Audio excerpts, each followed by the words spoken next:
Hello everyone. This video is part of the effort by the Faculty Support Committee to make your online teaching experience a pleasant one.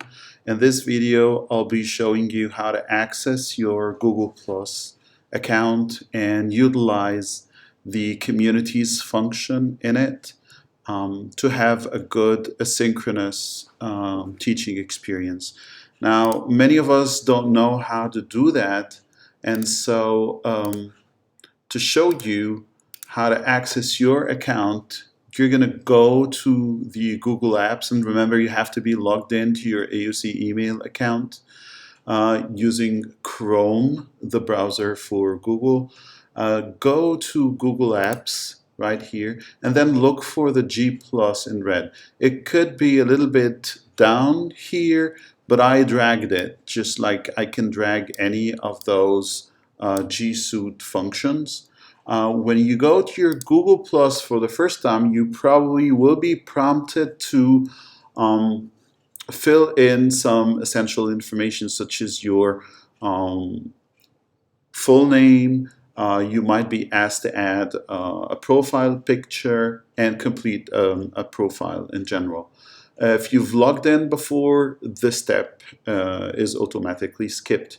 I'm going to be showing you how to utilize the communities function that you see here. And a community in Google Plus is like a Facebook group, except that it's linked, of course, to our AUC email accounts. And you can download the app for your handheld device, whether be it an iPhone or an Android-based. You will receive notifications every time somebody makes a post or you make a post and somebody replies to. To show you what it is and what the experience looks like, I'm going to be using one of my former communities. So this is a class that I've had in the fall of 18. And you can see I named it something that I can easily go back to for any reason. But you can also see that I've created multiple tabs here for organizational purposes. So you have the attendance right here, and the attendance is actually Google sheet that I have used throughout the semester to share with my students so that they know their attendance record. And just to show you what a threaded discussion will look like, here it is. So my students here were asked to create questions related to themes and moderate discussion. And you can see the amount of engagement that has happened here. My students paused the questions, replied to them, and moderated, of course. It looks just like a Facebook group, and you can see someone here has contributed a blog entry, and people or users are giving him or her feedback on it. In the part called discussion also, we included discussion about different themes. The syllabus was the tab I chose to share my Google Doc with my syllabus. You can see here how I linked it. In readings, you can see that I anchored the course readings and material that were needed for the course on the same page. You can have it prepared at the beginning of the semester, or you can upload the readings as you go along. These are the assignments here. So you can see that I ask the students to respond to these prompts. In the form of writing, I will include the word limit.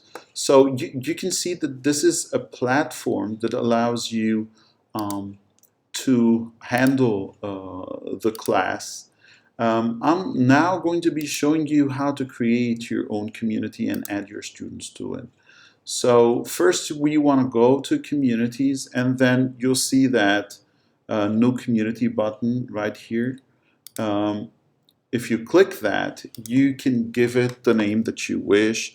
So I'm going to choose Rhet Trial, and I'm going to keep it restricted to AUC Egypt, and I'm going to make it visible to anyone at AUC to make my students able to join it. And I will not choose this, because if I choose this, then my students will be sending me a request to join. I'll be moderating them. Instead, I'm going to open it, and then I'm going to say done. Now, once you do that, you have created your community. You need to create sections here for organization, and you need to add your students. So the first thing, to invite people, you can simply go to the person and a plus on the left top part of your screen and say invite people, and then invite people with a link. And you need to first select that, allow invites by link, and then you need to copy that link and send it to your students. You have access to your students' emails, email addresses. Just send them invites with this link. They can directly click that link, and it will bring them to this page, and they will have access. The other important function that I'd like to show you is how to create the tabs here for ease of use and functionality. This will happen by clicking Edit Community, and then browsing to the bottom, and then adding categories. So we can add a tab called Syllabus, okay, and then add another tab. Let's call it Assignments. Another that we're going to call Conferences, and a fourth that we can call, or a sixth that we can call, fifth actually. That's so funny. Okay, sixth that we can call readings. Okay, now if you click done, you'll immediately see that the tabs will appear on the left side here. You can of course choose an image for your community. That would be by going here and then saying edit community, and then clicking the camera, and then you upload the photo of your choice to represent your community. Now, I want to take you to the part where you share. Google Plus is linked both to the web generally and to your email accounts, including your Google Drive. So if you've put all the material, the assignments, and your syllabus in a Google folder, let's say, you can share it from Google Plus quite easily. And that would be by going to the post right here and then picking what you'd like to share. So if you want to add an external link, you type in the link or you paste it. Let's see. So I'm going to go to YouTube, and I'm going to look for a tutorial,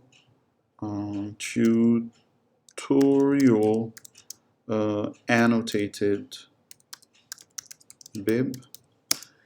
And if this is the video that I'd like to share, I'm going to go over here, copy the link, okay, copy it, and then go back to the post that I started, and then I'll paste it, and then you see that immediately the preview for the video will appear, and you say post. It's going to ask you where do you want to put it. So we want to put it somewhere that is relevant, so I'll put it as assignments.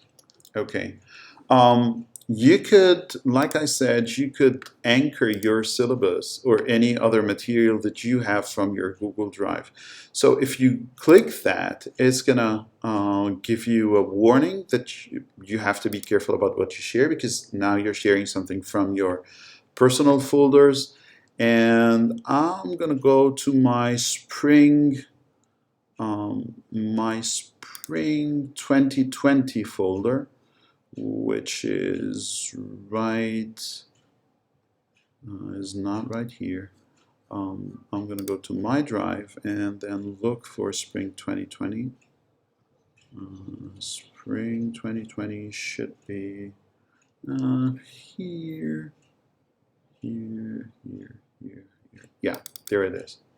And I'm going to pick my syllabus from one of my sections. So there, and then I'll say select. And once I select that, you can see that it immediately appears as a preview. And then when I click post, it's going to ask me where do you want to post it, which of the tabs that we've created. I'm going to say syllabus, of course. And you can see that when I click that, it's going to take me directly to my syllabus. Now, you have to make sure that the sharing function is enabled in your drive, the one that you're sharing, so that your students gain access to the files that you're sharing out of your drive.